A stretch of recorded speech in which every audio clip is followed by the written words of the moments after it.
He told me off because I was using a plastic drinking straw. He said, that's bad, that is single-use plastic. I was like, what do you mean? He says, that's single-use plastic. After you've used that to drink your gin and tonic, it's going to go into the sea and kill a turtle. I said, well, then it's not single-use plastic.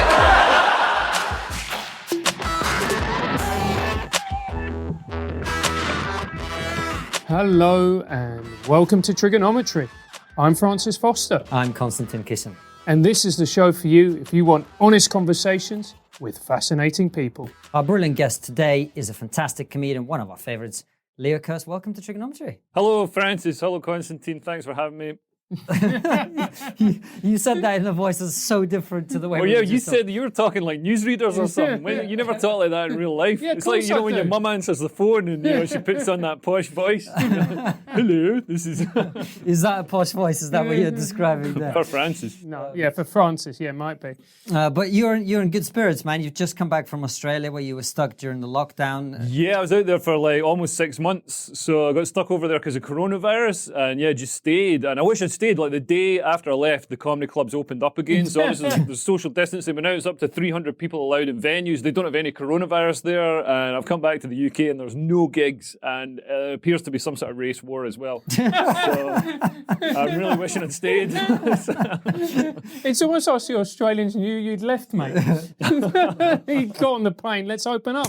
Yeah, but the world is going in a very strange direction, isn't it? Like, what do you make of it? Because you've been abroad, you really haven't been part of the whole like Dominic Cummings end of the world and like all that shit, and you come back and suddenly, as you say, it seems to be very, very serious right now, doesn't it? Yeah, absolutely. And I don't know if it's part of it's a response to coronavirus. Everybody's been like, just stuck in their houses for months on end and like just festering and ready to, it's like a pressure cooker, ready to blow off. I mean, I bet half of the people that were at the demonstrations were just looking for an excuse to get out of the house. But yeah, I mean, and obviously, I watched the murder of George Floyd, and it's like, I mean, it's shocking. It's a real visceral sort of, such a clear sort of symbol of the sort of the racism inherent in the police, the sort of systemic racism. Because not only is the guy killing him, but he's doing it being filmed, surrounded by police officers. He knows he's not going to get into trouble. So yeah, that was really shocking. I think, something that visceral, that emotional is obviously going to, people are going to rise up. I mean, thank fuck, it's like, it's actually making real change in policing and also across wider society. So, I mean, I think in the UK, we went through that with the Stephen Lawrence inquiry in the 90s. And so the police took big steps to address systemic racism within, institutional racism within their ranks. And hopefully that's now happening in America, but it's kind of overdue. Sorry to be so serious, you know what I mean? But it is true, and like I can totally see why.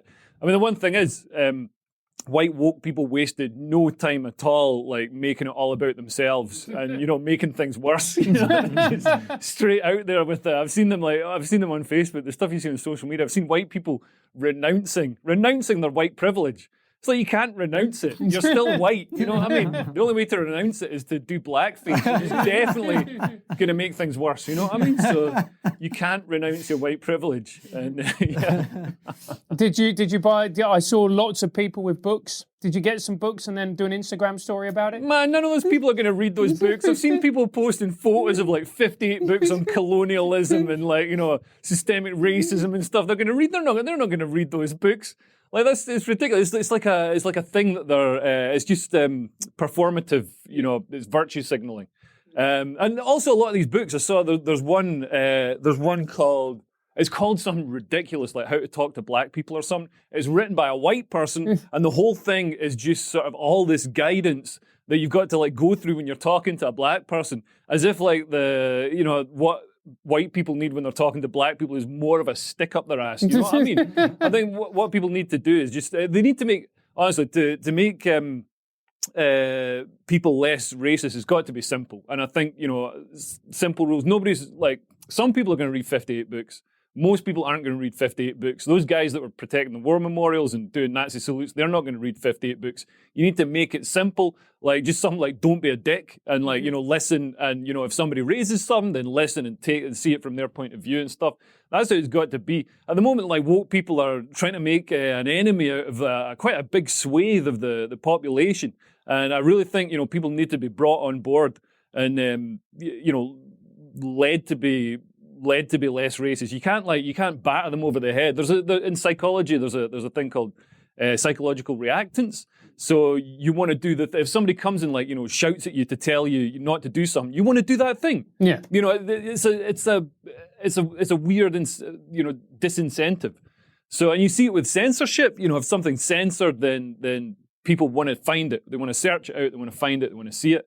And I think it's the same with this. If you shout at somebody and scream at somebody and call them names, you're not going to win them over to your side of the argument. We need to make it easier for people to be less racist and make it a nice thing to do and not battering them over the head, but sort of recognizing their point of view and bringing them with us. I mean, apart from the guys doing Nazi salutes, they can just be fed into a mincer. You know what I mean? Fuck those guys. He's going to get done for incitement to violence against Nazis now. So we'd like to publicly distance ourselves from anybody who wants to kill Nazis. No. And to the few people who have that persuasion, we realise you're not Nazis, you're nationalists. It's very different. But actually, so basically what you're saying, Leo, is cancelling Little Britain isn't going to stop racism. Oh, man. All these TV shows getting cancelled, that just plays into the hands of the far right because they've already got a narrative of white British culture being under attack, which, it is to a certain extent, the Cockney, I almost said race, but the Cockney culture. The Cockney culture. The Cockney rights, mate. The Cockney tribe. I mean, if the Cockneys were in the Amazon or Papua New Guinea, all these woke lefties would be trying to preserve their culture. Because they're white, everybody's like, nah, fuck you guys. You know what I mean? Go to Essex. Go and buy a house in Essex. You know what I mean? Take your jelly deals with you. But I think there is this narrative in the far right of white British culture being under attack. So if you cancel all these much loved TV shows, you're just playing into that narrative. I mean, they're saying they're looking at cancelling some episodes of Only Fools and Horses, taking them down. I mean, you might as well shit directly into the Queen's mouth. You know what I mean? That is just such a red flag. And none of it's being done by people of colour. All the TV executives, they're all these well-meaning woke lefties. They're all Oxbridge-educated white people. This is why we need more BAME representation in the arts and executive positions in the media, because they're not going to make stupid positions. They're not going to cancel Only Fools and Horses as some sort of gesture to make themselves look good. You know what I mean? If there's more black executives in the BBC, I might have a chance of getting on it. But actually, you bring up an interesting point because, joking aside, I'm not sure if it's about BAME representation. It's probably more about working class representation. Yeah. Don't you think? I think that's really the issue. And very often when they do diversify stuff, it's the same Oxbridge graduates, just with a different skin color, but they all woke lefties, as you say, as opposed to actually getting genuine diversity in there. And you see it with people of color as well. I mean, a lot of the people they get, Nish Kumar or whoever, they're people of color, but they've got the same Oxbridge, lefty voice that all the white comedians do. So there's not so much. There's amazing diversity of voices on the club circuit, but they don't all make it onto TV. It tends to be just that sort of strata of Oxbridge-educated lefties. You really like Nish, don't you, Leo? He slagged me off. I had nothing against him. Then he slagged me off on stage, and it's like, don't slag me off. You know what I mean? Because I'll bear a grudge. Do? My mate went to see him in Edinburgh, and he was on some compilation show, and he was drunk, and he was shit apparently, and he slagged me off. He slagged off right-wing comedians and named me, and I can't remember who else. Well done. It's just erasing all the other right-wing comedians from the field. So you're the one right-wing comedian. So he slagged you off. Yeah. And then you've been slagging him off ever since. Twice. And now. I just did it now. But I didn't really slag him off. I just used him as an example of, this sort of it's on the surface it looks like diversity, but, it's not really diversity. There's much more, genuinely, culturally and whatever else diverse voices out there. And I mean, I might not be articulating that very well, but I'm from rural Scotland, for fuck's sake. You know what I mean? I haven't done a degree in this stuff. This is the problem with woke people, man. They're like, as somebody who's done a degree, they'll attack somebody like Tyson Fury. They'll be like, oh, his opinions are terrible. So yeah, he hasn't been working on his opinions. He hasn't done 8 years, PhDs in like gender studies and stuff. Of course he's got terrible opinions. He's been learning to get really good at boxing. Like, why don't people, like, nobody talks about like these people who've done all these gender studies degree being shit at boxing. Like, if you focus on your opinions, you're going to get really good opinions. If you focus on boxing, you're going to get good at boxing. I mean, it's a good point. I mean, look, we're having a laugh about it, but the reality is that if you've got opinions which are not deemed to be the correct ones, you're not going to get as far as you probably should. Yeah. That's true. That's a great answer. Because let's be fair. On that note, our last question is... but take Edinburgh, for example. Yeah. So, explain to people who might not know about Edinburgh why Edinburgh is so important as a comedian and why it's so important to get noticed and to progress. Yeah, I mean, it's a big sort of industry cattle market where all the comedians go, we do our shows, all the industry's there, then go and see the shows. And, yeah, I mean, basically, for me, it's an opportunity to make some money and write a new show. It forces you to write. I mean, I think Edinburgh is an actual important thing for a comedian getting picked up by the BBC or whatever is diminishing less and less. Like, social media is becoming so much more important, and videos you put out on YouTube or whatever. But yeah, I mean, it's, traditionally that's why Edinburgh was important. What was the question? But it's maybe you might disagree with it. I don't think you will. But isn't it a fundamentally biased system and way of doing things, the Edinburgh Festival? Yeah, I mean, the industry is still hugely biased towards sort of middle-class, woke, university-educated lefties. The industry is run by white, woke lefties, and anybody who doesn't fit into that mold doesn't get much of a look in.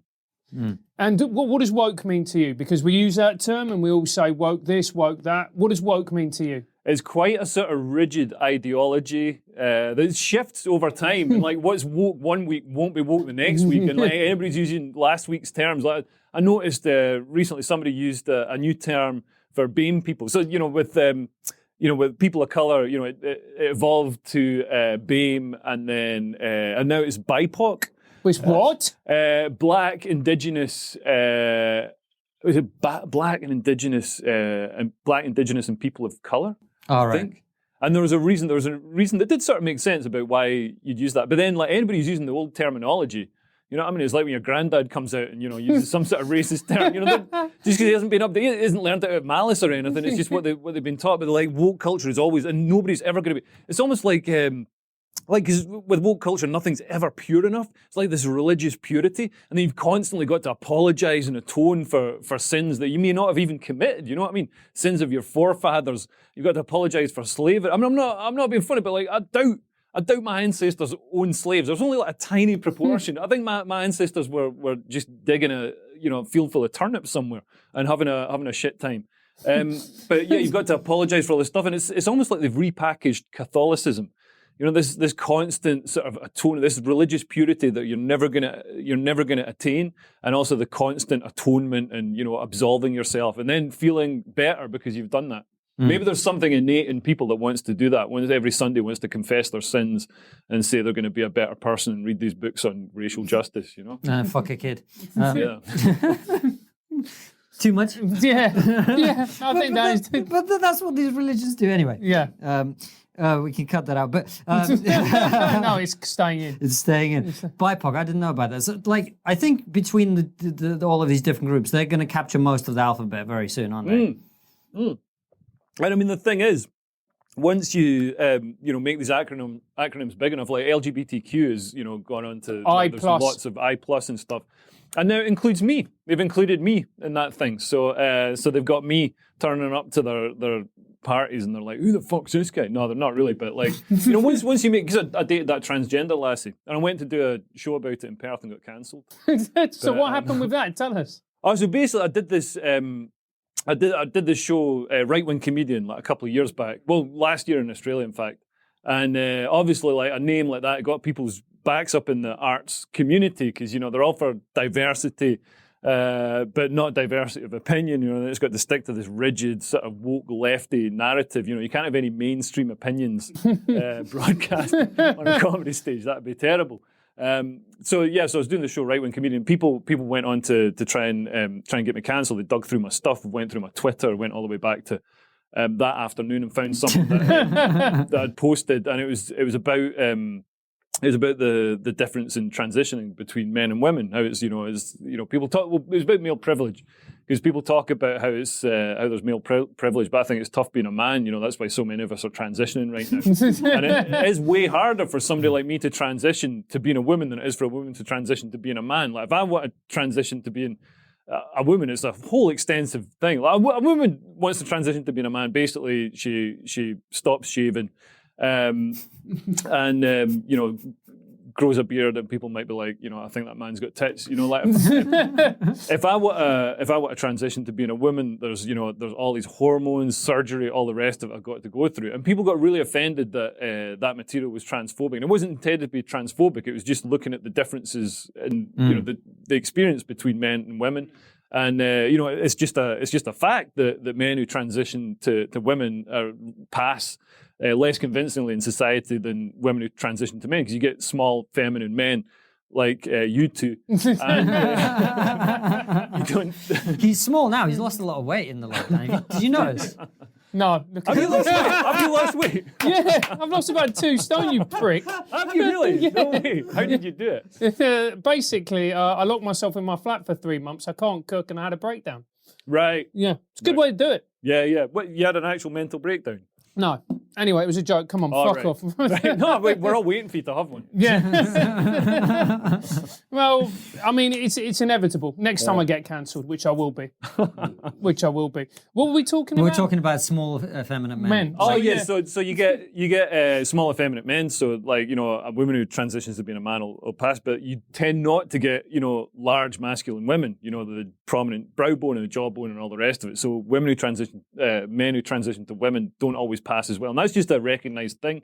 But people aren't as well informed as me, but think that they're woke. Accused me of being transphobic and got me cancelled from my venue. And my venue just pulled me straight away. They just said, this is an inclusive space. You have to leave. And I was out. And what was the original question? It's the third time he's asked that. But what do you make of it, Leo? Because there's a lot of people in the world of comedy who, we've probably used the term woke lefties like 20 times in the course of this interview. They'd be like, well, yeah, but it's never the funny comedians that are complaining about censorship in comedy, like all this kind of thing. Like, do you think maybe we go too far sometimes and we talk about all this censorship when actually we can all kind of do the stuff that we want to do? Is that... I think censorship is it can be quite a subtle thing. Even just like the self-censorship that you feel. Most censorship is invisible. It's just put on you by yourself. The artist censors out of fear. So if you're in a repressive regime, then like Iran or Brunei or something, then you're going to self-censor. You're not going to mention the Sultan or whatever it is. I did a gig in Brunei last year. And where comedy's illegal, and obviously I wasn't allowed to mention the Sultan, but also, it made it exciting because it was illegal. But I bet your trans material went down great. I can't remember if I did it. I think I just did like regular club stuff. But even like talking about shagging and stuff. Well, just the act of doing comedy in Brunei is you're not allowed to do it. So it was fun. So under a repressive regime, that's the kind of censorship you do. Are you saying that that's kind of what we're doing here as well? We self-censor because we fear... If somebody comes out and does anything, if you question the woke narrative, then you get shouted down. People see it, they say, "Oh, it's a dog whistle for racism and stuff," or "You're apologising for these for right-wing people or whatever." And that can have as much of an impact. And also, there's comedy club bookers who admit that they won't book me. Most comedy club bookers, they want to make money. They want everybody to have a good time. They know I'm not spouting, hateful stuff. If you genuinely did hateful stuff on stage at a comedy night, it wouldn't work because you don't need to censor comedians. There's already a jury in front of us judging us constantly, and that's the audience. If they don't like it, if they think that we're being, racist, sexist, homophobic, they're not going to laugh. You've got to sort of agree or at least recognize the truth that something's coming from and find the person likable to be able to laugh at them. So censorship in comedy is a bit ridiculous because it's completely unnecessary given that we're constantly self-censoring and constantly in that feedback loop with an audience. And it's interesting that you say that because there's a comedy night that we do all the time, which is Comedy Unleashed, which we all love and we have a really good time at. And then every once in a while, some really noble, kind, woke person pops up and says it's a racist gig. Yeah.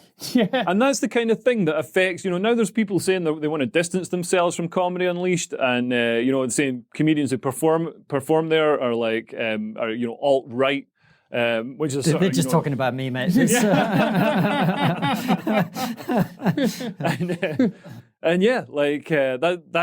censorship. That feeds into like people's self-censorship, and that feeds into people's perceptions, bookers' perceptions, people in the media's perceptions, and cuts down avenues. It's a subtle way of chipping away at somebody's freedoms. I guess it's not really censorship in the sense that the government isn't coming in and stopping it. Maybe what we're really talking about is this fever pitch, everyone's a Nazi or everyone's a woke lefty. Maybe we're doing it a little bit too. Like everybody's evil, on both sides. And therefore it feeds into this narrative that if you don't agree with somebody entirely, then they must be evil. Yeah. Now, I would, I've seen many of your shows or performances in clubs and whatever. To be honest with you, I think you don't have to be right-wing or even centrist to enjoy them. I think it's just great comedy. But I think what happens is if we keep being told that this is a night that only caters to right-wing people or whatever, then it creates this false perception. Yeah. So I think maybe it's not censorship, probably the wrong word. Do you know what I mean? Like it's something else. I mean, censorship doesn't have to be this draconian sort of state-imposed absolutist thing. I mean, it can be the just gentle suppression of ideas and people, and self-censorship is when we think of censorship, we think of Lenny Bruce being arrested and all this kind of stuff. But most censorship is just self-censorship that you do according to what you think is going to be, what you think is fashionable and what you think is acceptable, and what you think is on trend and what's going to be good for you. And is there stuff that you've not done that you've written that you thought this is great and it's funny and it's not hateful or anything like that, but you've gone, no, I can't do that? Yeah, no, absolutely. I mean, I was dating a Nigerian lassie for a while, and I did stuff about. Good start. No, but I did. I mean, and it was a cultural eye opener for me. There's cultural differences between us that really. I mean, I didn't know about the weaves. Like, I remember I was kissing her, and I was like, "What's these knobbles in your head?" And she's like, "It's my weave," and I'm like, "What's a weave?" And she's like, "You don't know what a weave is?" And I'm like, "No." What's a weave? And she's like, I was like, "No way." And she's like, "Did you think this is my real hair?" And I was like, "Yeah." Like, I didn't know. So there's all that sort of culture clash stuff. But I found when I spoke about it on stage, some audiences liked it, but sometimes I could just feel arseholes starting to clench a little bit. That I'm talking about this sort of. Racial interplay. And do you, just before you jump in, Francis, do you find, like, I always find that, well, it was like 4 months ago when we did comedy, but I've always found that if you do stuff about race, which is what you're talking about, or anything like that, it's, in my experience, and maybe I'm judging and maybe I'm wrong, but in my experience, it's always the middle-class woke people who are white that don't like it. Yeah. And it's usually the minorities who are laughing their heads off. Because, so really what I feel is it's not so much that people from those communities are becoming more easily offended. Yeah. It's the white woke middle class people who are being offended on their behalf preventatively. Is that? Yeah, absolutely. I mean, woke white people love to get offended on other people's behalf, and they love to try and fix problems that aren't, they're not best placed to fix. I mean, if history has shown us anything, it's that oppressed, marginalized people are their own best advocates. Like, we should just sit back and let them speak and support them. Martin Luther King's speech wouldn't have been improved if some woke white guy in a Black Lives Matter t-shirt barged him out of the way and said, "Well, wait a minute, we're going to park that for a moment because I also had a dream." You know what I mean? I was riding a giraffe with the cheeky girls, and whatever it is.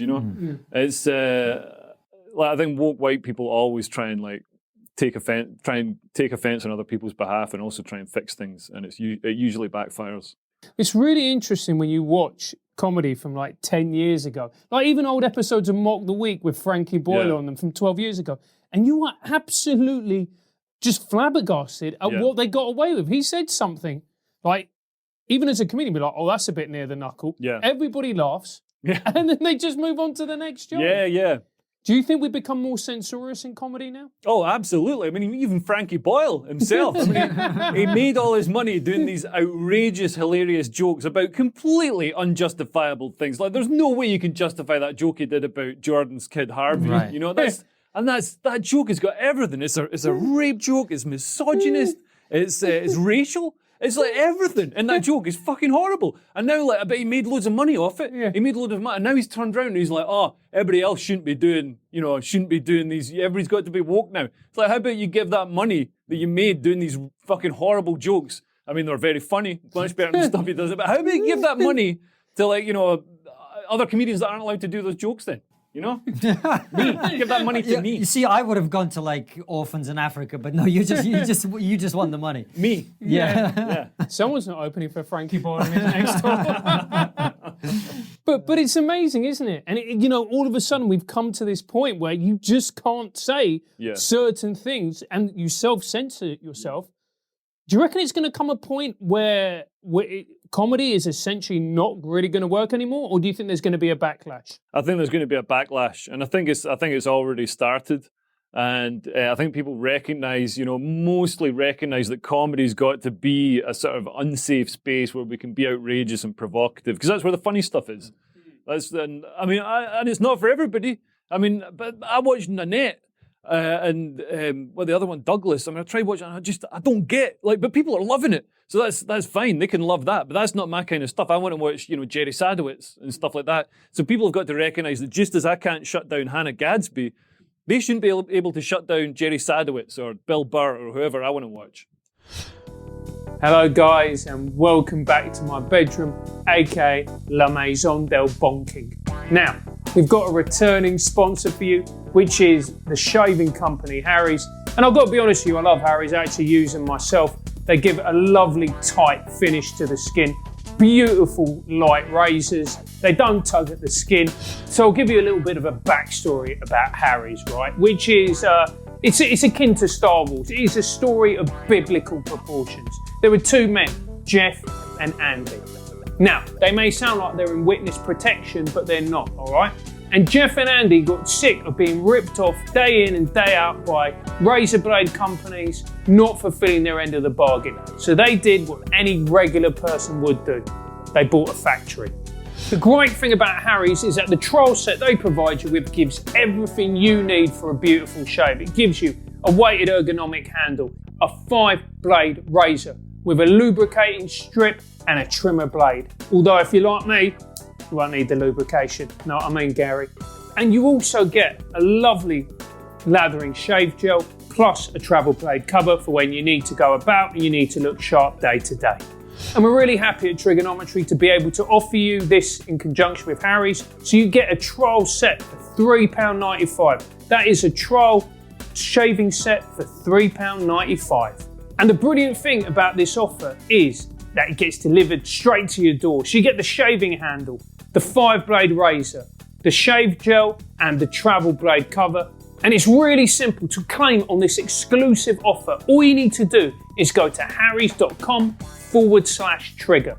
harrys.com/trigger to claim your exclusive offer.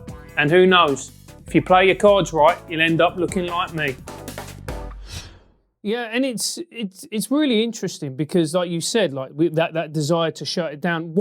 Where do you think the counterculture is happening? Do you think it's something like Comedy Unleashed, like Nights? Is it the internet, or is it other things? I think it's across a lot of things. There's Comedy Unleashed, but also regular club nights. You can really, I think people think club comedy is just jonglers, it's middle-aged guys doing dick jokes, which actually it is. But like when people have paid £15 to go and see comedy, they'll really stay on board for, you can explore some ideas, political ideas, socio-cultural ideas, and I think it's a good way of defusing tensions because there's I know I mentioned it before, but there is this sort of pervasive feeling amongst certain sections of white British society that white British culture is under attack. And that's a thing that's a feeling that's gonna have to be acknowledged and dealt with. Anybody who voices anything about it at the moment is shouted down as a racist, you know. I mean, I was arguing with somebody today, like I said, you know, we should make the hero from the riots the black guy who carried out the white guy, possible fascist, you know. Well, I mean, we don't know, but yeah, there's a good chance he was throwing, you know, Nazi salutes or whatever before that. But he carried him out, saved him, risked his life to save this guy who might be ideologically opposed to him, might hate him, whatever. You know, this black guy risked his life to like save this white guy, and it's a beautiful moment, and it does so much to sort of, you know, defuse the tensions and show, you know, it's just a beautiful symbolic thing. And you know, so I said this guy should play the new James Bond, and somebody like came straight in. They're all like, "Oh no, we've got to have a white James Bond." You know, we've got to have a white James Bond. It's like, why? He's like, he's British. And it's like, well, he's been played by an Australian and an Irishman. You know what I mean? Like, why? Like Idris Elba is more British than fucking George Lazenby. You know, like it's totally. He's like, no, it's got to be white. But it's this weird. I mean, I was ripping the piss out of this guy for saying James Bond's got to be white, but that is how people. That is how some people feel. They feel like, you know, the attacks on all the TV shows getting taken off. It all, you know, feeds into this narrative of sort of white persecution. And I mean, it goes. There's obviously deeper stuff as well, like the Rotherham, you know, grooming gangs and stuff like that, which were. You know, the report said that political correctness, you know, woke culture was part of those incidents being ignored and allowed to carry on over decades because people were scared of looking racist. So they allowed children to be abused rather than look racist by you know, taking action to do it. And also, you know, it shows that class is still a huge injustice in our society. You know, because they're white working class. They're just ignored. There's nobody advocating for them. They're seen as, you know, the lowest rung in society, and you know, I think that's something that's got to be addressed as well. It's really, again, because it's deemed unacceptable to punch down on certain people. Yeah. But if you punch down on white working class people, that gets automatically a big reaction, you know, a little round of applause, all the rest of it. And you were mentioning about Rotherham. I think the report got released, was it last month? And they suppressed it. Really? Yeah, they suppressed it. Right. Yeah. So again, because they're afraid of you know, inflaming, you know, racial tensions. Yeah, but they're inflaming them more by not releasing it. Yeah, because it's kicking the can down the road, and it's also giving, you know, it's fueling the fire of you know, what's his name, Tommy Robinson, and you know, all the sort of far right people. So you know, people really need to acknowledge it and deal with it before it becomes, you know, something that feeds into the far right. I think this is where the cultural aspect and comedy is part of this needs to recognize its role, in the sense that if you can only make fun of certain groups, like I know lots of working class people who are absolutely up for being made fun of, as long as so is everybody else. Yeah. But at the moment you start saying, well, you can't go there, and only these people can be the target of your jokes, then you're going to start to see a fight back there as well. And then who the fuck knows what we're going to be... we're going to be back to airplane food, aren't we? Yeah. See, it's a funny subject. Yeah, it's hilarious. So where I mean, obviously with the lockdown as well, it's had a deadly impact on comedy for some time in this country. Why do you see? Do you think we're going to come back this year? And when we do you think it's going to be completely different, the same? Like, how do you see it? I think it's going to be gradual. I mean, there's some promoters putting on drive-in gigs, which, to be honest, sound pretty horrific. Like up in Glasgow, they're doing them. So you stand on a truck, you got a big screen behind you, so everybody can see you. But then you got like all these Glaswegian families sitting in cars armed with car horns in front of you. So you're not getting into the laughter, the feedback laughter from the crowd, but you are going to get Glaswegians going, "Fuck off!" You know. So I think it's good. And also you've got to keep it clean because it's families in the cars. So I'm going to do them because I like money, but I'm not looking forward to them. And then I think club shows will start to return. I mean, a lot of people are saying they don't feel comfortable going to a comedy club because you're crammed in with so many people. But I mean, coronavirus is pretty much over, isn't it? Isn't it? Feels like it. Yeah, it feels like it. You know what I mean? Maybe not if you're 80, but for the rest of us. They never came to my shows anyway. Maybe it's woke, mate. Yeah. No, but it seems like the lockdown, I mean, like we're recording this in London now, I don't see many people socially distancing or Yeah, doing any yeah. of that. Especially not in this room, mate. No, in this you guys can't see. There's about 73 people in here right now. All the windows and doors are shut, and we can't breathe. Yeah.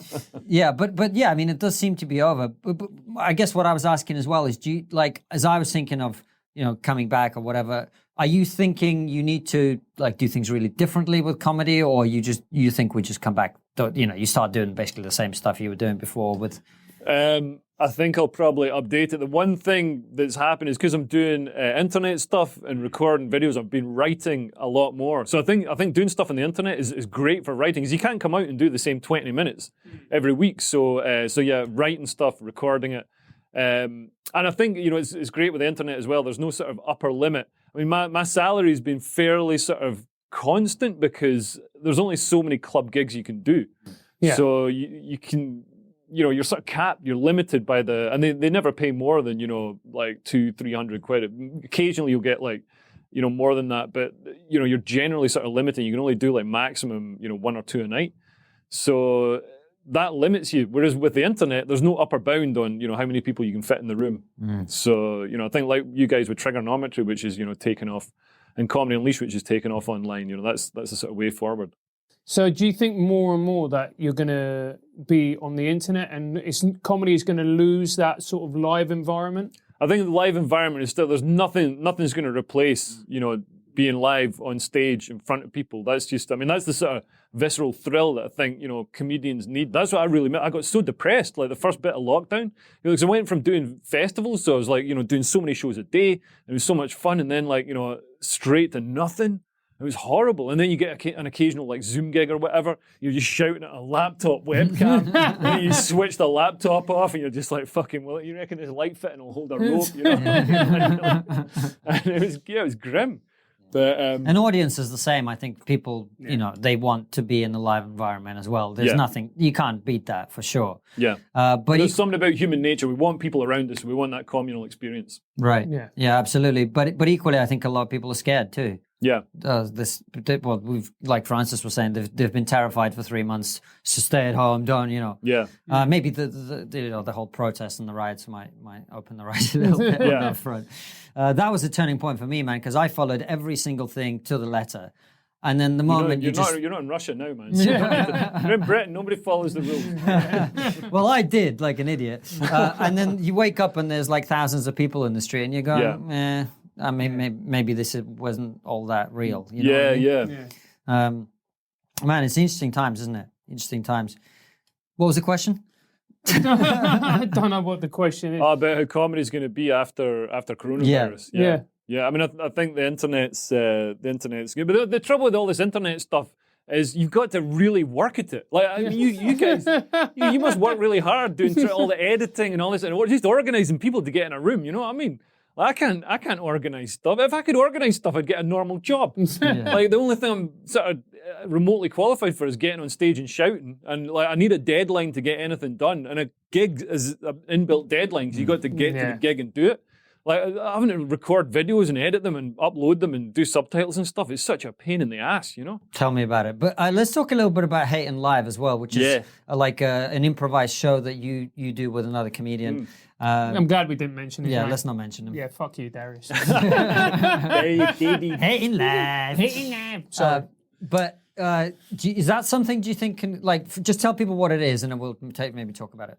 Yeah, so basically, Hating Live is a show that I run with Darius Davies, and it's a sort of, how there's censorship in comedy, and you got to be careful about what you say. This pushes the line way over, because what we do is we get the audience to give us suggestions, and then the comedians have to get on stage and hate on whatever that suggestion is. So it's coming from the audience, so they'll accept, far more evil stuff than they would have if you just came out and started saying that stuff at a normal gig. And it's just got a brilliant atmosphere. And we've been doing it for ages now, seriously, 8 years or something like that, and we take it to the Australian festivals and the Edinburgh Festival, and we tour it around the country, and it's really brilliant fun. I was thinking whether you could do that online, but then I remembered some of the comments that even we get, and I was like, I'm not sure that's going to be a good take.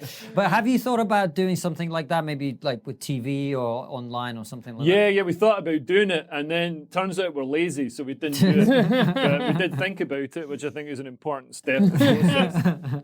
But yeah, we are gonna do some. We're due to record a show at Comedy Unleashed before coronavirus, but then coronavirus hit, and we can't do that.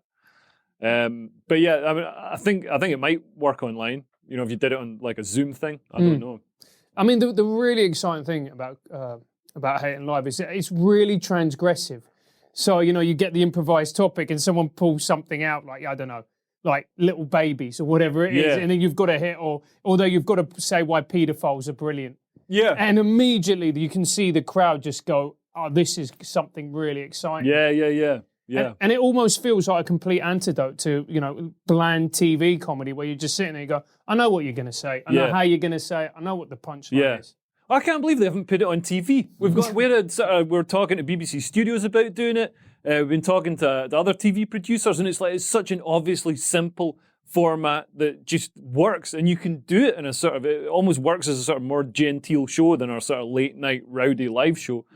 We've done it in bingo clubs and all sorts of venues where you've got to scale it down a little bit. It works as a sort of more Radio 4 type show as well. But it's just so much fun. And there's just that tension in the air, and then the release when the comedian... Because obviously the comedian, if they've got to hate on something, or they've got to say why they love paedophiles, nobody's going to come out and it'll be like, I really love bumming kids. Or, nobody's going to... Somebody will do it on the internet, mate. On the internet, definitely. On the YouTube comments, I like people, children too. Actually, there's been a few comedians, like the Russ guy. Yeah. There's been a few that could have... Oh, there's that one caught by the pedo hunters.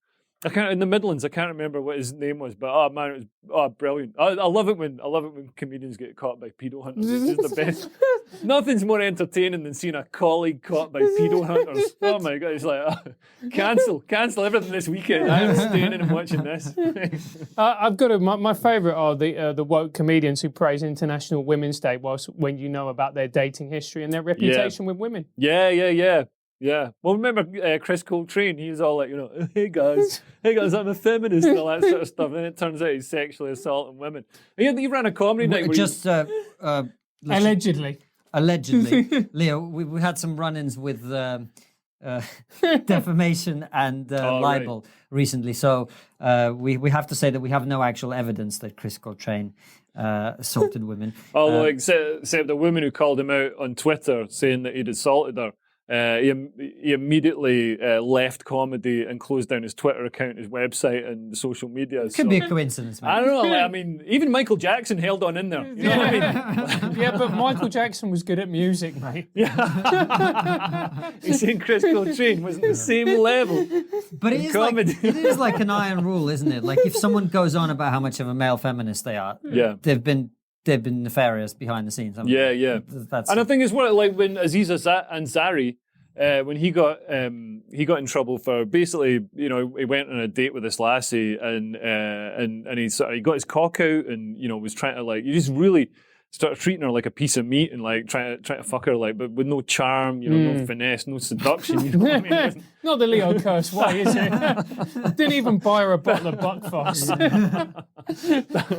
But the thing is, I mean, if you heard somebody from Motley Crue doing that, you'd be like, yeah, what? You know what I mean? Motley Crue. Of course he's going to get his dick out. But because Aziz Ansari had been like, oh yeah, I'm a feminist, and even written books about how to date and how to respect women. It was worse, much worse coming from him. I think that's what we need to bring back. Good old fashioned honest misogyny. Aziz Ansari shouldn't feel the need to do these books on feminism and stuff. Just come out and admit, I see women as objects, and I'm going to put my dick in them. I can respect that. And then at least women know when they go on a date with them, he's going to get his cock out.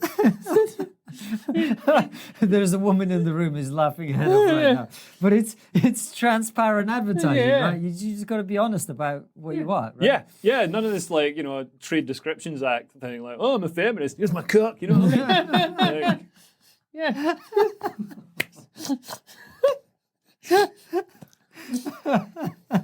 Do you know what we do on these interviews? We also got a thing called trigger clips where we clip little bits of the interview. Oh yeah. Right, just and put it on without any context. I'm going to put that up there, mate. I'm a feminist here, my dick. Yeah, that's going to be the title as well. But it is. We laugh about it, but it's also enraging, isn't it? The utter rank hypocrisy of these people. Yeah. And then because the general public takes them at face value and they go, like, we all know the one particular comedian, wherever he goes, he's such a nice guy. And you're like, no, he's not. Who's that? I'm not going to say. We'll say afterwards. There's so many of them. There's so many of them. But he's very woke. Well, I mean, that's the rule in comedy. If somebody's a nice person on stage, they're a cunt off stage. You know what I mean? Yeah. Whereas Darius, total dick on stage, like nicest guy in the world off stage. You know Wouldn't go what I mean? that far. Yeah, that's pushing it a little bit. That's pushing it a little bit. But you know, it's interesting. I always find it interesting just having chats with comedians because I think, like, obviously comedians don't have a fucking idea what we're talking about to some extent. But on the other hand, there's also a level of sensitivity to the culture because, like you say, the audience is always giving you feedback about like what's acceptable, what's not. So what do you kind of see in terms of the cultural moment that we're in? Like, are we going to become more woke or more worried about like offending people, or is there going to be like a massive backlash against that where you're going to see people maybe going back to doing like really outrageous stuff that's maybe actually too far? Like, how do you see the moment that we're in? Well, they've been pushing woke comedy for quite a while now, and some of it's sort of taken off and become popular. Like Hannah Gadsby, for example. But the comedians that are still making the big bucks, like Ricky Gervais, Dave Chappelle, Bill Burr, the ones that are like, you know, proper, you know, can fill arenas and make loads of money with their Netflix specials, they're not woke. So, I mean, it's almost like a fashion that's, you know, it's making a lot of noise, but it's not. I feel like we're at the tail end of it. Like it's like Britpop when menswear came out and there was a big bidding war for menswear, but you know, then it all like fell down in a pack of cards. I think we're going to see a return. I mean, anti-woke comedy never went away. It was always there. Like Dave Chappelle, you know, all these people. They're not woke. I think the reason that it's felt like that to us, to a large extent, is that people like Chappelle, Gervais, etc., they're independent. They can do whatever they want. They're not cancelable. Whereas for us, it's much more a case of like, well, if you say the wrong thing, or you know, people look at your Facebook and you said something they didn't like, then you're not going to get booked for clubs, and that's your livelihood. Yeah. So it feels very different. So I think that's where a lot of the discrepancy comes in. Is if you want non-woke comedy, you can go and buy a ticket for £50 or £100 and see the Bill Burrs, the Ricky Gervaises. But if you go to a comedy club, I mean, it's all woke to a very large extent. There's a few exceptions, but generally. Well, I think in London, maybe it's woke, you know, but then the bigger clubs, I wouldn't say it is woke. I think, you know, it's much more like Bill Burr or Chappelle or, you know, somebody like that. They want, I mean, at the bigger clubs, they want people coming in, spending money, having a good time, going away and coming back. So they put on good people instead of woke people. I'm not saying there aren't good woke comedians, but I just can't think of any right now. Oh, Leo. So we've. I'm wondering how many bits of this episode we're actually going to have to cut. What? None. None. Because we said allegedly. Yeah, that's true. You can always beep out Chris Coltrane's name. Yeah. And Twice now. And Russell Brand's.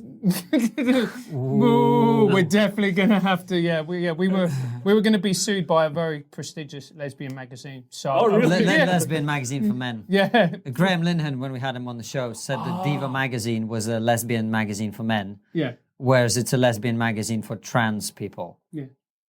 Ah, right. So he was being transphobic, saying like transgender people are But he was joking, and all of us laughed, obviously, because transphobia is funny. But what he said was a joke, and then they pretended that it was meant literally and threatened to sue us. Yeah. So from that moment on, we try not to say things that are true. Yeah. I'm surprised that like, Graham Linehan, all these people like are sort of using their voices to sort of kick transgender people. You know what I mean? Because they're the most, you know, like they're the most sort of vilified. It's the only sector of society, apart from like white working class people, that it's okay to openly sort of be shitty to. Like it's still a big problem. So that's not very funny, but like, you know, just... So you're not a fan of the G Liner? I don't know why he's doing it. I don't get it. Like, I don't get why he's got a bee in his bonnet for transgender people. I mean, I totally get, you know, it's a difficult issue in certain ways that, like, you know, there's changes that could be exploited nefariously. Like, you know, Well, it's an issue of women's rights, Leo. Is the women's argument. rights. Yeah, exactly. You can't just have a guy being able to put on a frock and go into, you know, women's spaces. But then on the other hand, like Danny, the lassie I dated, like absolutely stunning, totally looks like a woman. If she was in the men's toilets, people would be like, "What the fuck are you doing in here?" You know what I mean? And so I mean, where does Graham Lennon draw the line? Right. Does he have a hotness rule? Like, you got to be this Well, level of Leo hotness? clearly does. Of course he does, mate. He's problematic. No, I mean, look, that conversation is one where there's a lot of militancy on both sides. Yeah. And we've had people on from all sides to talk about it. I think there's people who feel very strongly that it's about protecting women. Yeah.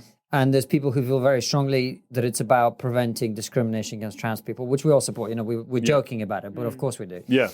So I guess it's about finding middle ground, and we don't seem to be in a time where anyone wants to find middle ground on any issue. Yeah, and it's such a nuanced issue, and it's almost a sort of case-by-case basis. But yeah, I mean, hopefully the government's, you know, bringing through legislation that's going to, you know, deal with it, and then we don't need to worry about it. Look at the twinkle in his eye. He knows it's not going to happen. But I actually think a lot of the pushback against some of the excesses of the trans lobby has now resulted in the fact that the legislation you're talking about, which is the Gender Recognition Act, they've taken out a lot of the stuff that was just like what you're talking about. Right. I'm a woman. Right, yeah. That's gone now. Self-ID, that's gone, right? That was the stuff that people were pushing back against. But I think for some people, like everybody has an issue where they're like, this is the thing and I'm going to tweet about it every fucking day and this is my thing, you know? And I think people can get stuck in that militancy a little bit. Yeah. And I think it's probably a social media thing more than anything. Oh man, social media is just not helping right now. I mean, when there's the Rodney King riots, you know, at least social media wasn't amplifying the worst voices on each side. You know, like, and you know, you're just hearing from neo-Nazis and from, you know, militant Antifa people.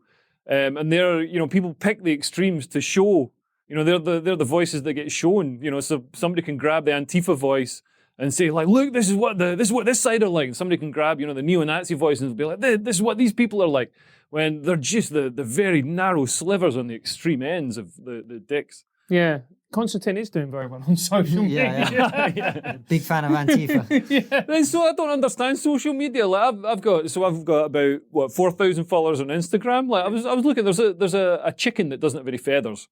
This chicken that doesn't have any feathers, just running about looking like a mad chicken with no feathers. It's got like 60,000 followers. Like a chicken with no feathers. What's So it? you're less than 10% of a chicken. What have I got to do? What have I got to do? You like this chicken that doesn't have feathers? You don't like me? And do you think audiences have become more censorious, Leo, or do you just think it's an emboldened minority who are... Well, they certainly seem to like chickens that don't have any feathers. No, I don't think audiences. I mean, certainly some audiences. I mean, like I've had people in audiences that, you know, that. Do you get walkouts at your shows? Oh yeah, I get walkouts. I get walk-ins. And I get walk-ups. Yeah, I've had to jump off stage and throw people out of shows and stuff. Because when you do the Free Fringe in Edinburgh, you don't have security or anything, so you've got to do it yourself. But You're well suited for that role. Yeah. But actually, I mean, to be fair, like walking out of a comedy show, you know, they could just be walking out because of shit. no, the worst thing is when they stay and like just, you know, like stay and try and like, you know, fuck with the show. I hate that. I hate that. I had one of those in Edinburgh last year. But yeah, I guess what I'm saying, you know, just talking about audiences is like, I think people have a right not to like a show and walk out. That's not censorship, you know what I mean? As long as you get the money. No problem at all with people not liking the show. Comedy is very subjective. But then, like, I don't know why people come to a show that's like, you know, called right-wing comedian. They're like, wait a minute, this comedian's saying he's right-wing. Oh my God, he wants lower taxes and smaller government. Oh my God, this guy's Hitler. You know, why do people do that? Like, you know, read the thing. I went to see last time I went to see Jerry Sadowitz. Fucking loads of people walked out, and it's like, what did you think you were paying £25 to see? Do you think people enjoy that walking out? That they get some kind of superiority out They of it? get to have that performative moment where they, you know, make their voice, make their feelings shown, their opinions shown. Man, they got social media for that. They can go and tweet their disgust. It's like, you know, you get people following you on social media just to hate you. I get people following me on social media, and then they like comment under my tweets saying this is disgusting and stuff, and I'm like, well, thanks for engaging with it, you know. and they're like, actually, we're ratioing you. So you've got more like comments than likes or whatever. And it's like, I don't give a fuck, you know what I mean? I'm not getting paid for this shit. Yeah.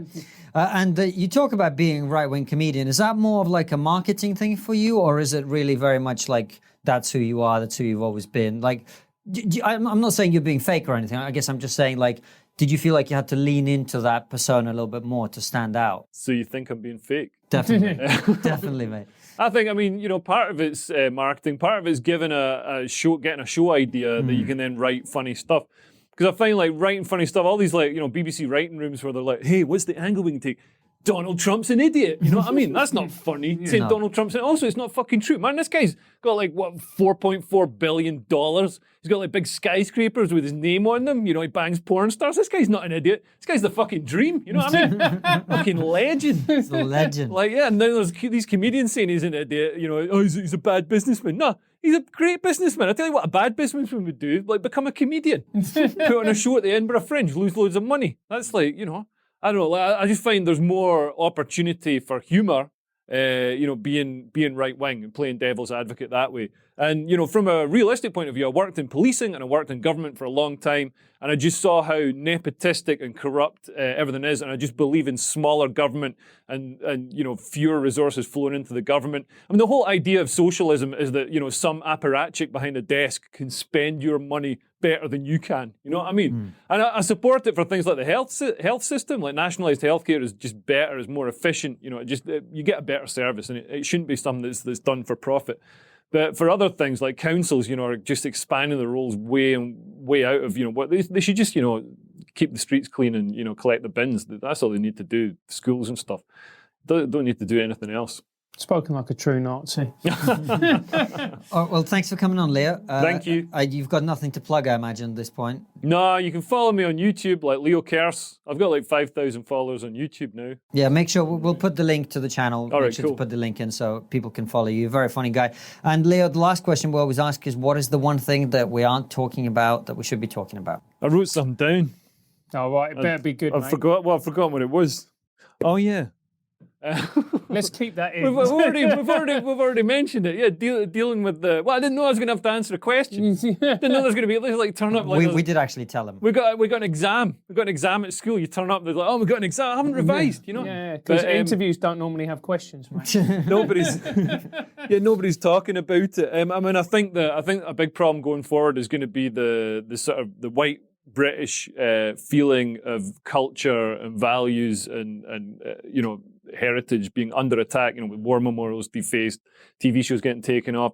And, you know, I understand those things weren't done for that reason. But I think, you know, that feeling of white British culture being under attack is gonna fuel the rise of the far right. So it needs to be dealt with. You know, they need to be brought into the conversation and just made not to feel pariahs, not to feel outcasts. Well, maybe we should stop attacking white British culture. That would be a good start, wouldn't it? yeah. That'd be like a simple fix to that issue. Yeah, wouldn't it? no defacing war memorials. Yeah. Like if there's grooming gangs, then deal with them quickly and effectively. Like Sounds don't pretty let them go radical, on. mate. Yeah. Extremely radical. All the things to deal with that are pretty nice things to do. So I can't see it happening anytime soon. I'm going to be honest, mate. Sadly. Can you? What do you think will be the response from what? from the government, from society to that issue? To that issue, I mean, I'm not sure, to be honest. I'll have to see how things settle. But I mean, given the sort of what happened on Saturday, where I was shocked by the you know, neo-Nazi salutes and stuff. That was really like shocking to me and really sort of abhorrent. And I was like, I felt really sick. Like, much worse than, you know, I saw the He's got all his work talking points. Yeah. I felt sick in my stomach. No, I know, did. he's I just, felt- I mate, felt you're just sick. upset that you saw your audience out on the Exactly. Well, mate. that's the thing, is sometimes, you know, you post a video on YouTube and somebody posts underneath and be like, yeah, we need to get these fucking, and you're like, no, that's no. I just want smaller government. Yeah. Well, on that happy note, Leo, thanks for coming on, mate. Cheers, It's thanks good for to, having me. Good to see you. Make sure you go follow Leo. He's very, very funny, and he likes to rub the right people. I the wrong thought way. you were going to say penises there. of the wrong people. That's transphobic. He likes to rub the right people the wrong way. I like to rub Consensually. the wrong penises the right way. Yeah, Exactly. That's what I like to do. absolutely. Especially his own. Now, thank you very much for watching. We'll see you very soon with another interview or live stream. Take care. Absolutely. And next time, we'll make sure to do an intellectual one, guys, for those tuning in, thinking that it was going to be an intellectual one. See you next week. I could have talked about policing. Thanks for watching, guys. As always, subscribe to the YouTube channel, click the bell button next to the subscribe button so you get notified when a video comes out, and follow us on all the social media @TriggerPod.